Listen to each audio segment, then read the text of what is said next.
Alpha, Bravo 4, Papa, Sierra. Over. Roger, Papa, Sierra, and what's the name there? Papa, Sierra, and what's the name there? The name here is Phil. Papa, Hotel, India, Lima. Over. Roger, Phil, and what's your location? Roger, Phil, and what's your location? Columbia, South Carolina. Sierra Charlie. Over. Roger, Sierra, Charlie, and what radio are you running today? And what radio are you running today? I am running an ICOM 7610 into an Americon 811 King running about 750 watts. Over. Roger that. Okay, so why don't we do this? Why don't you give me about 10 or 15 seconds and tell me about your antenna system, and I'll look around and see if I can find a better path for us, Roger. Find a better path for us, Roger. The antenna system is a over. TV vertical with 24 radios. Over. Roger, a vertical. My goodness, it should be interesting. And do you have a horizontal that we could compare the vertical and the horizontal together? Horizontal that we could compare the vertical and the horizontal together? I do, but my tuner's not set up for it right now, so it'd be really hard to get the horizontal. Roger, that's right. The thing is, when you have multiple antennas, a lot of times you'll take one, like your dipole, and tune it down to just where you don't need an antenna tuner, and then put that antenna tuner on the one that you do need, and so then you can actually A/B back and forth and not have problems that way, or otherwise you'd have to have 2 or 3 different antenna tuners to really be selective on that switch. I'm lucky enough to have 0 SWR on my dipole antenna, and so then I can rotate in my dipole, my loop antennas. I have 3 vertical, 10-foot vertical loop antennas. Well, actually, I have 2.5. I lost one kind of in that last big storm we had here. These are not very high. When I built these loop antennas, I only put them on about a 2-foot peg pipe in the ground, and then the rotor, and then the loop antenna starts about 2 foot above the rotor, so they're only about 4 foot off the ground.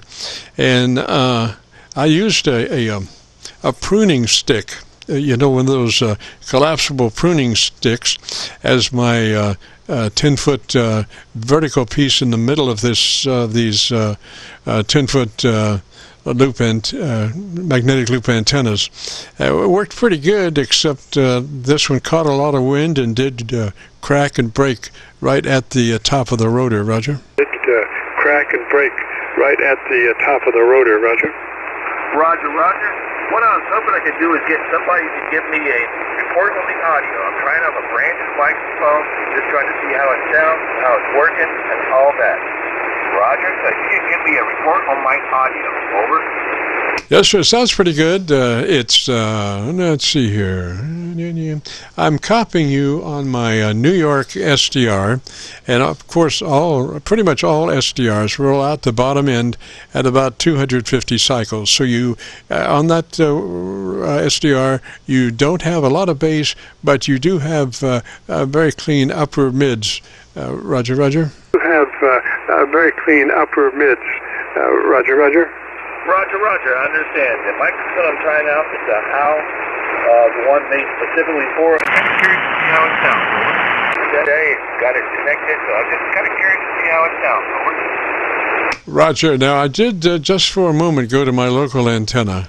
I have a 7300 on the dipole, and you were pretty noisy on that, but I could hear your curve fairly well, even though it did have quite a bit of noise. So I think your curve may be okay. I would just leave it that for now until we have a better signal on my local antenna, because it's a 7300 down to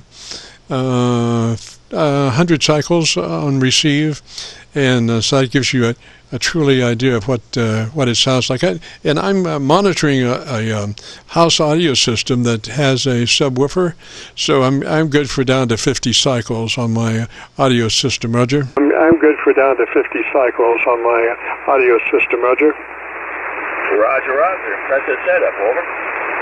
Yes, sir. Yes, sir. Does well, and it's a matter of perspective, you know, to be able to actually hear what's going on. More people, I think, should take advantage of it. It's hard to say that the cubes in a transceiver, there's enough cubes in there to really represent the audio spectrum. You know, that's the cubes in the transceiver box are the main limitation filter on audio, Roger. Main limitation filter on audio, Roger. Roger, roger. You don't hear any clipping or anything like that, do you? Over. No. You're clean. Sounds like to me, Roger. I would just try to stay in that sweet spot, 2/3 or 7, whichever comes first, Roger. 2/3 or 7, whichever comes first, Roger. Roger, roger. I'm running gain about 60%. The microphone's about 10 inches away from my face, over. Yeah, I would run it just like that. Sounds really good, and we are recording, so if you want to hear a recording of it, if you go to YouTube and do a call letter search for Kilo Charlie 9, Victor Kilo Victor, followed by the word logbook, that will take you to this recording. It'll be cut number 1 in a series of 3,200, and I'll have it uploaded by noon tomorrow, Roger. 3,200, and I'll have it uploaded by noon tomorrow, Roger. Roger, I copied Kilo Charlie 9, Victor Kilo Victor, and what came after that, over?